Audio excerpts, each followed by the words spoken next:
All right, so look, I got some notes right here, and I'm gonna read them to y'all. These are there's different terminology you gonna hear when you get into investing, whether that's stock, cryptocurrency, trying to get loans from banks, speaking with brokers, like whatever you trying to do investing wise, and you talking to people that really got money, that really just been in this financial community for a long time, bro. They're gonna start using terminology. And you need to be able to know and be up on game with this stuff. And some of this stuff I don't know, right? That I'm gonna learn. But I can tell you only what I didn't do my research on. And I'm doing my homework on it. So when this stuff come across my table, or it come across my screen, or it come across my ear, I done heard it, I done studied it, and then somebody got very much acquainted with and familiar with. So now it ain't like, oh, they saying stuff I don't know. You feel me? Because people can read the room, and if it's something you don't know, or this stuff you haven't heard before, or this stuff you really don't, it's like people can take advantage of you then, because now it's like, oh, you don't even really, I really could tell you anything, you're going to have to believe it. First one is long-term holding period. This one you definitely need to get acquainted with if you're trying to get into stock. All right, so long-term holding period refers to stocks, real estate, other investments for more than 1 year. So that means long-term holding period basically means it's a period of you holding something, but it's a long-term period of you holding something. Like me having one share, my arm got a little tired because I hold it like let's say right now I got one share in Sony, but let's say by the time December get here, I got like 40 shares in Sony. Now, long term means, all right, this something I'm looking to hold for the next. Well, matter of fact, there you go right there. If it's March, right, and I got one share in Sony, but by December, I got like 20 shares. That's a long-term holding period, because even in this time while I was getting other shares, I was just building up the portfolio, getting my share, getting my ownership in the company up. And I know, like, all right, I'm looking to hold this for at least a year. That's what makes it a long-term holding period. If it's something you invested in and you looking to let this accumulate or grow or mature over the course of a year before you even think about touching it. Now,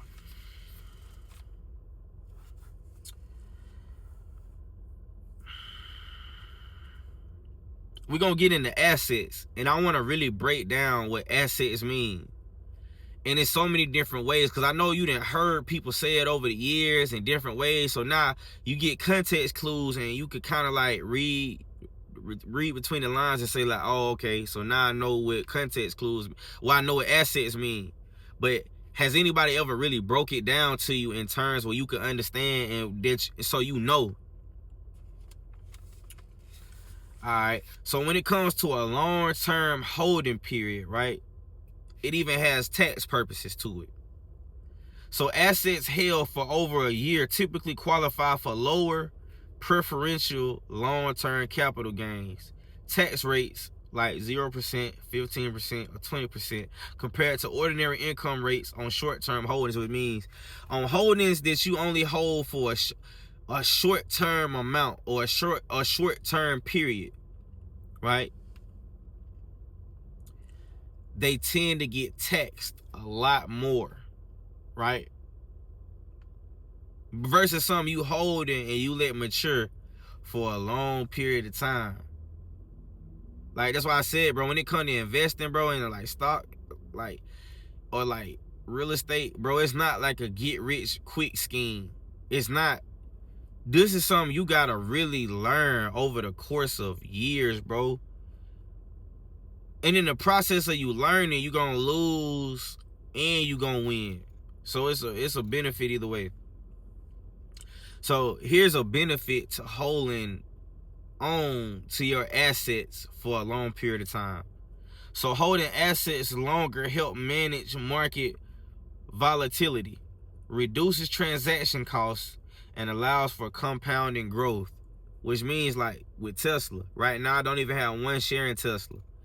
I have total probably like $80 in Tesla, right? maybe 100, but a share like $400, if I'm not mistaken, right? So you gotta think about it. If I have almost $100 in there right now,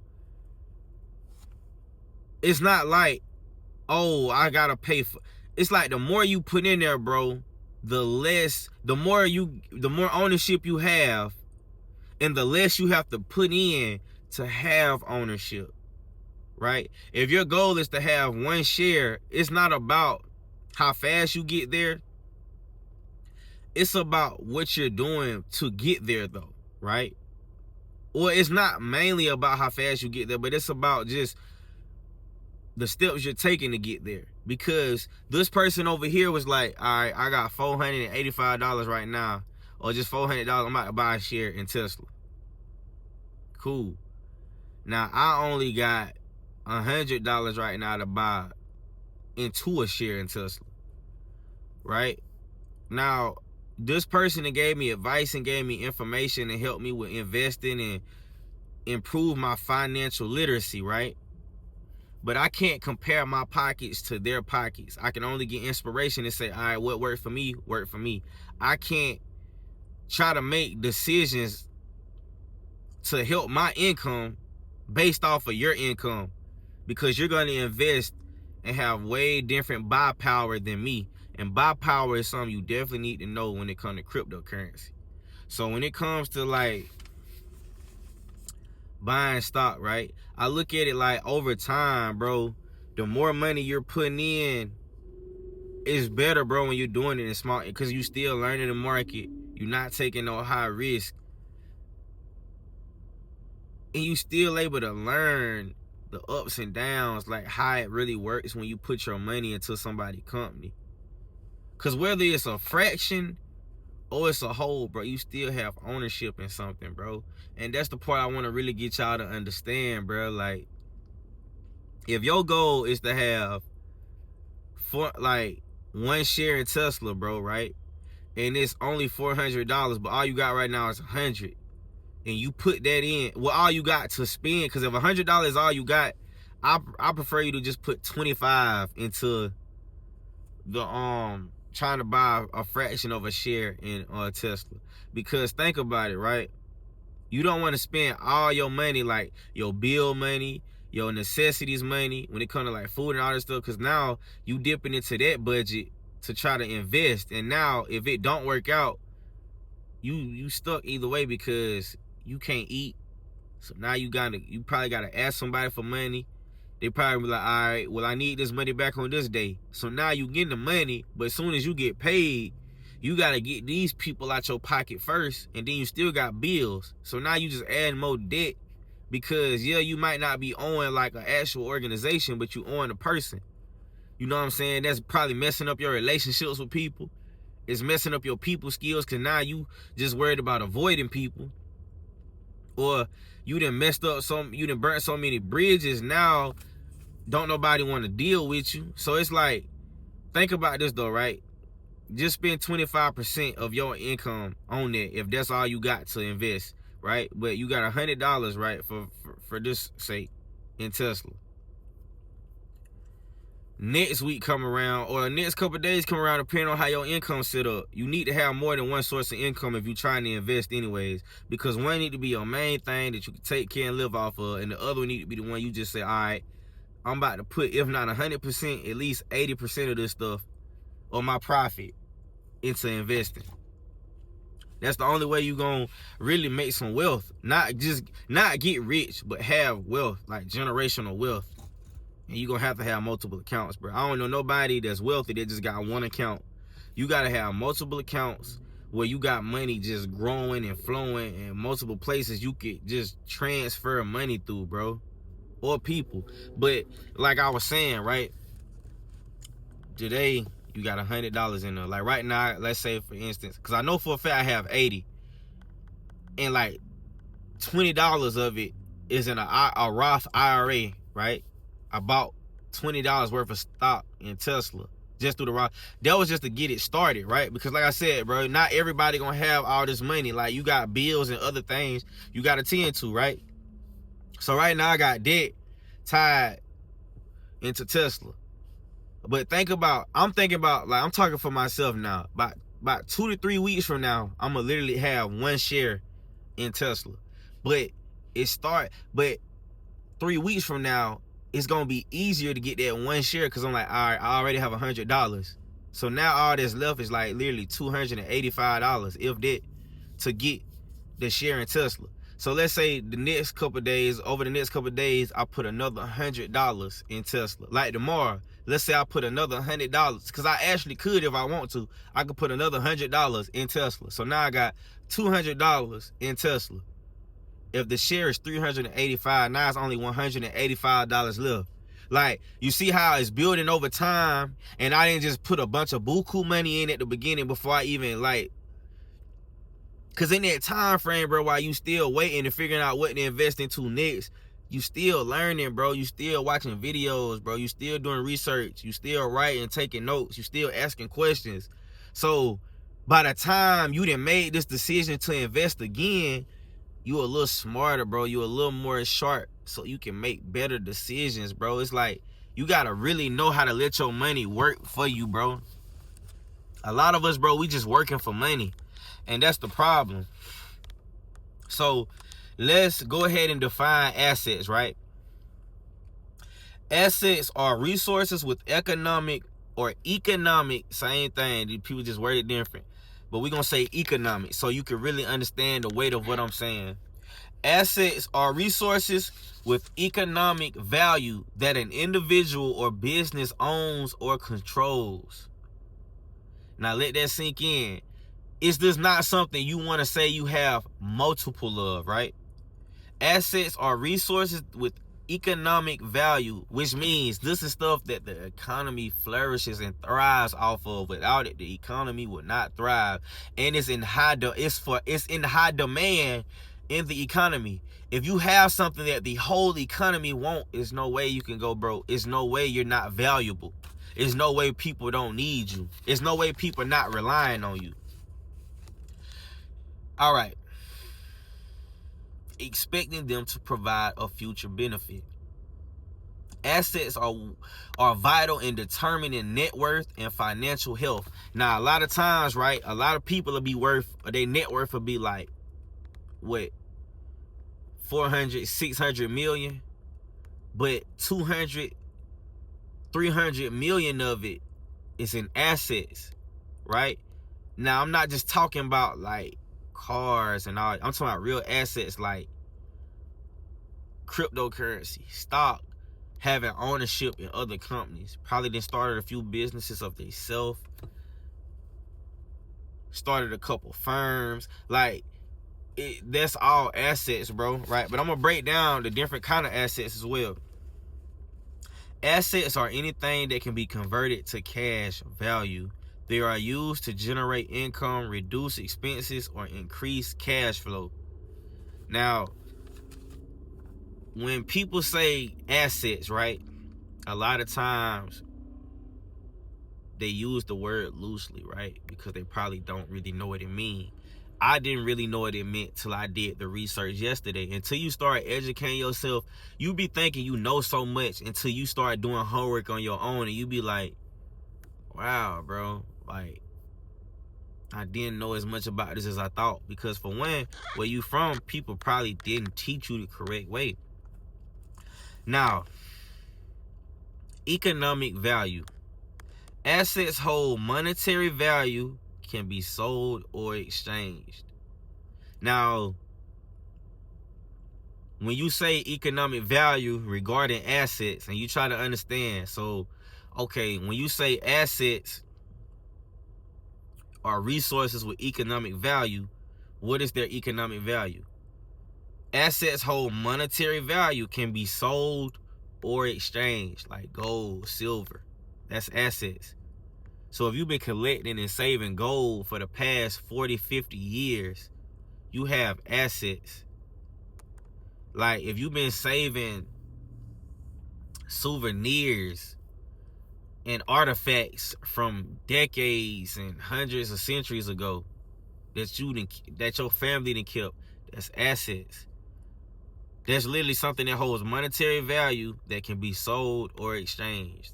You can do that with stock or crypto. With crypto, it can be sold, it can be exchanged, depending on what market you in. Even with stock, you can sell or trade your.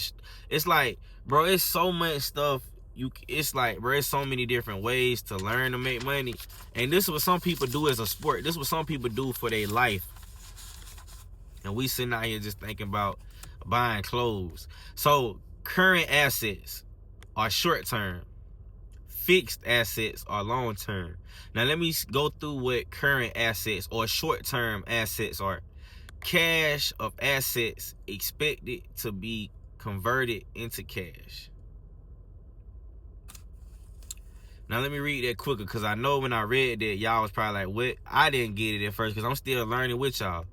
So cash or assets expected to be converted into cash, such as inventory, accounts receivable, savings accounts.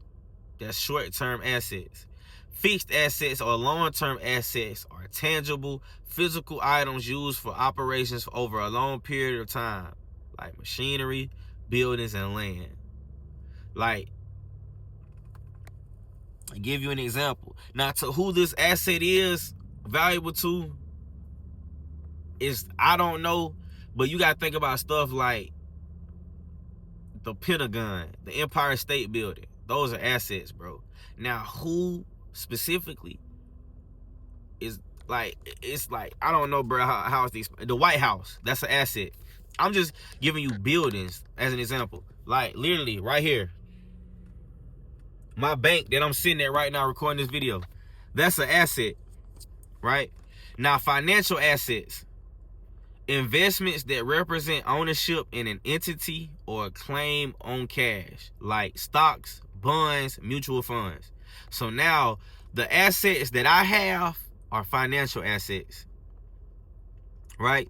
Now, you got intangible assets, non-physical assets that hold value, intellectual properties, like patents and copyrights, trademarks, or brand recognition. Like when you start a business and you buy your LLC, that's an intangible asset. That's non-physical assets that hold value, right? When you create something, like the first person that created the light bulb or created the traffic light, they got patents for that.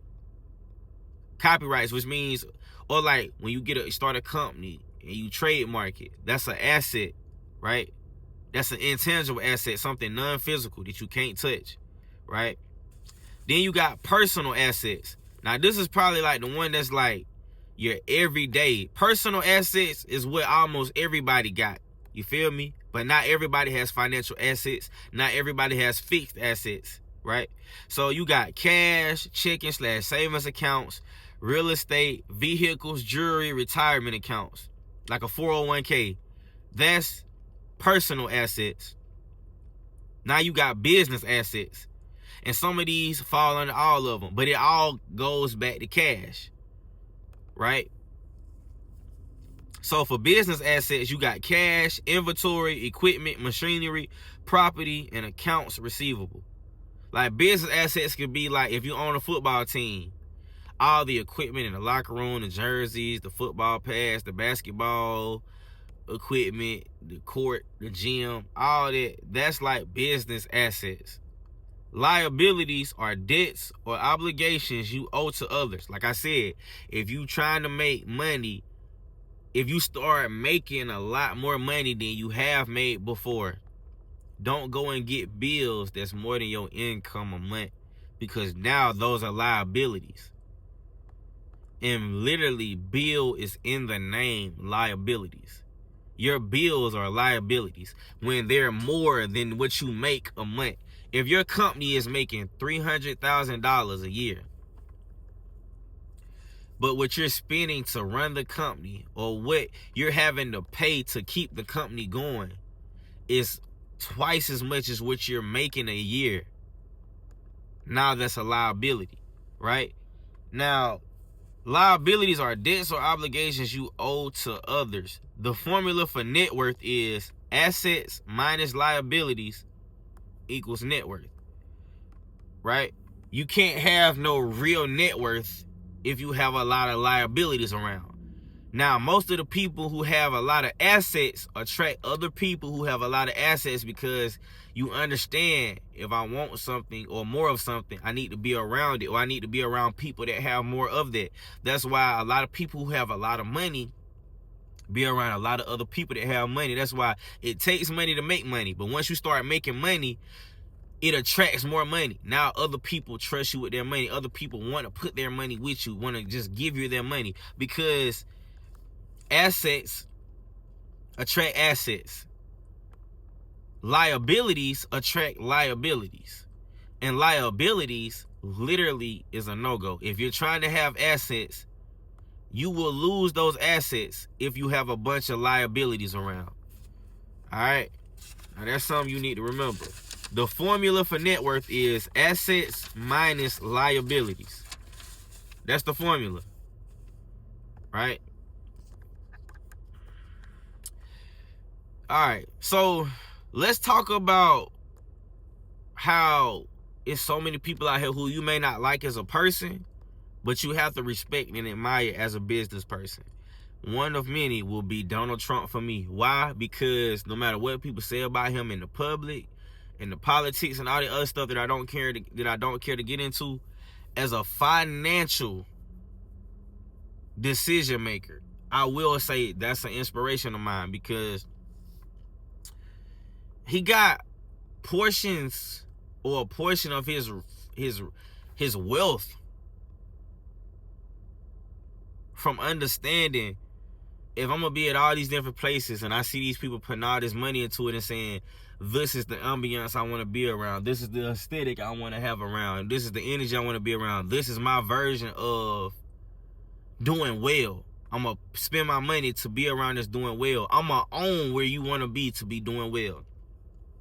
Donald Trump understood buying a golf course or golf courses, because when you go to a golf course, right, a lot of times you can't just go there and play.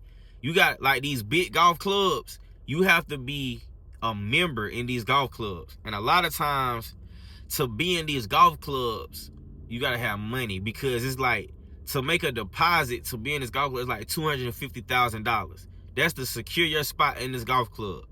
So whenever you want to leave this golf club, you get your $250,000 back.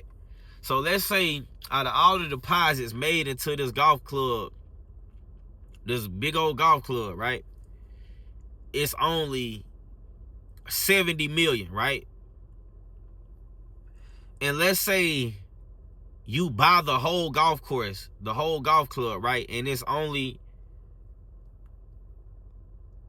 what, 40 million or 30 million, right? You just capitalizing all those deposits. That's your money. So if somebody leave the club, you get them their $250,000, and you're not even thinking about it. The rest of that money, you own that. You can put that in other places where you need it. You can invest it in other places. And people gonna always want to be a part of a golf club. You got a lot of rich, wealthy people out here that love to do that and smoke cigars and just talk about things that I'm talking about. They be out there on the golf course talking about this kind of stuff. So he understood that once you buy a golf course, you own all deposits in golf clubs. In golf clubs, you put down deposits to join the club. The money is supposed to be there until you leave the club. The deposit is supposed to be there until you leave the club. So if you leave today and I own a golf club and I give you your $250,000, right, and it's over $100 million in deposits into this golf club, and I only paid $50 million for it, I paid $50 million and made an extra $50 million. Like, it's about thinking about it from a business standpoint, right? Same with Starbucks. If you're gonna go in there and buy their coffee all day, why not just try to buy the company? Or why not try to buy ownership, or buy... It's so many different ways, bro, you can do this stuff, bro. It's so many different ways, bro.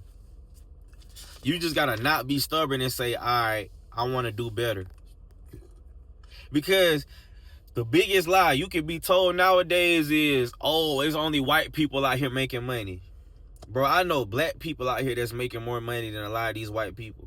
It's just the fact that a lot of those white people, a lot of those Jewish people understood financial literacy. They understood that, hey, even if I didn't have access to this when I was younger, I have access to it now. So now I got to be an example and also keep this information not only in the family, but my community. So yeah, on the outside looking in, a lot of people could be like, man, all of them, they got it, brother. But it's only because I wasn't selfish with the information. I didn't gatekeep it. And I also wasn't a nasty person when people was trying to get information from me. Now, all information ain't free. Some things you do have to pay for.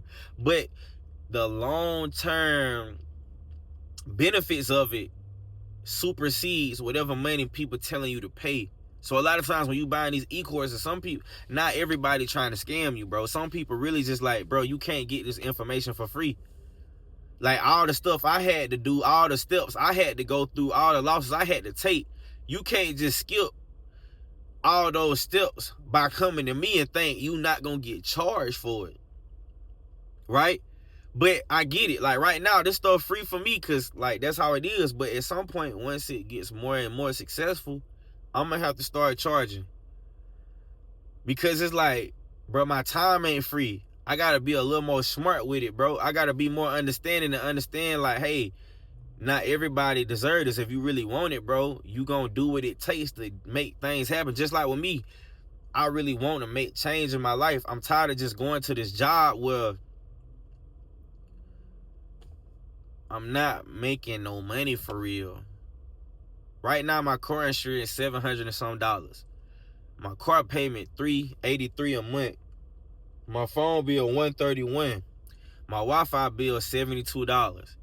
My rent $1,300. Like, you gotta think about that, right? Then I got my wife, her car payment, her car insurance, her phone bill, right? Then I got orthodontist payments because I got braces. She got dental appointments she gotta pay for. You know what I mean? Like, yeah, we got food stamps right now. We got WIC, so you can get food and you can get stuff for the baby like Similac. But you don't want to be handicapped by just saying like, oh, we got stuff from the government. So like, that's how you get trapped. And that's why the government still allowing people to use food stamps and use WIC, because they know as long as we keep you on this stuff, bro, you're going to be lazy. You're not going to be happy. You're not going to be motivated to get out here and try to work and make no money. You're going to want to live off the government for the rest of your life. That ain't even something I'm trying to do. Like, you got to just be saying, you got to really get to that point in your life where you like, all right, I'm not okay with being broke. I'm not okay with not having money to go do things. Yeah, after I pay all my bills, I'm in the negative. Like, I can't take no trips. I'm stressed out. That's why I'm walking around here mad at the world. I don't want to smile as much because I don't have the confidence. I don't believe in myself as much because I'm not making the smart decisions that I should. Like, all that stuff play hand in hand. You got to really want to do better. And you got to realize, subtract all the liabilities, as many as you can, out your life. I don't care if that's you leaving group chats, you leaving a city, you changing your phone number, you put your money in a savings account and have it to where you can't access it. Give somebody else the information to it, or somebody else create an account. You get them your money and they put it up for you. Whatever you got to do, you may be your own liability. You may have to have somebody hold your money for you. With me, I have to have somebody hold my money for me. That somebody is a Roth IRA, Google, Apple, Tesla, Microsoft, Sony, American Airlines, because not as far as a flight go, but as far as like buying stock in them. But right now, that's just on the watch list. I haven't even thought about buying an American Airlines because right now, it don't seem like a smart investment to make. Not this second. But I'm just saying all this to say, bro, really be careful, bro. All right? Realize, sit down, evaluate, write down, tally out all your bills, all right? How much it costs for you to live a month. And then tally up and add all of your income a month, every penny of it, and say, all right, what do I have to subtract? What liabilities do I have to get rid of so that my income is more than what my bills or my cost of living a month is. And once you figure that out, you got to make the decision to say, like, all right, I'm going to cut out all these extra liabilities and bills so I can have assets. But until you do that, you will always be in a rat race, living paycheck to paycheck, meal to meal, doing enough to get by, in the negative, stressed out about work, at work mad, doing like the rest of these people. They gave 20, 30 years of your life to this job and they ain't got nothing to look forward to but a 401k. And ain't nothing wrong with a retirement plan. But I feel like the American way they telling you of what a retirement plan is, man, that ain't even an American dream, bro. Alright.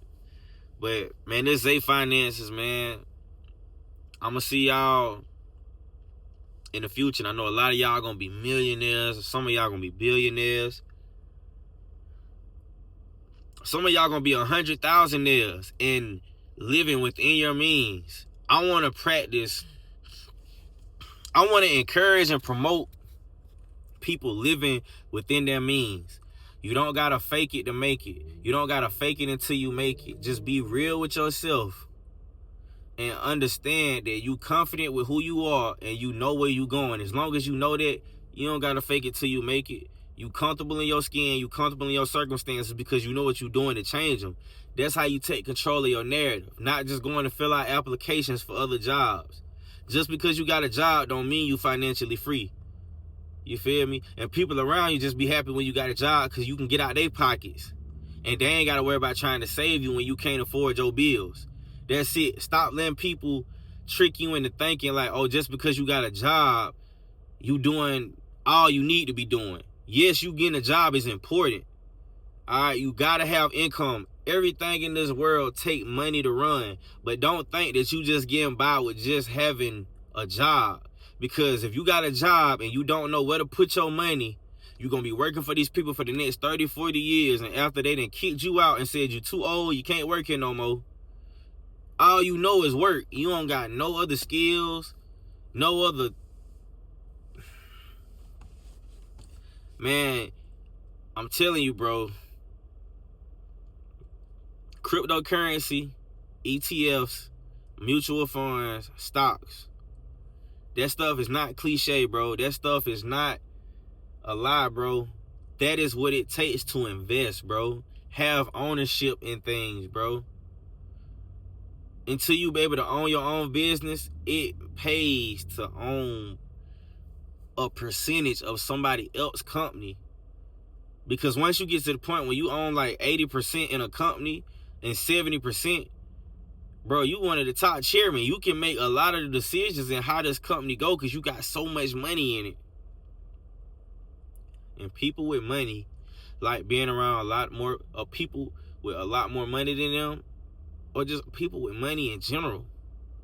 When you have money, you don't want to be around people that don't have money because they are a liability, which means you're going to have to spend your money for them to even experience anything because they're a liability. That's why people don't like being around people that don't have money. Like when you have money, you don't like being around their friend or their family member that's always coming around that don't have money because they are a liability. You don't like being around liabilities. You like being around people that have more than you or just as much as you or the same as you because they're an asset. They're not a liability. Like liabilities affect your net worth in a negative way. I want you to understand that, bro. Liabilities are a negative thing. It's not positive when you're trying to build generational wealth. If you're trying to be in poverty, liabilities is a good thing. All right? Remember that.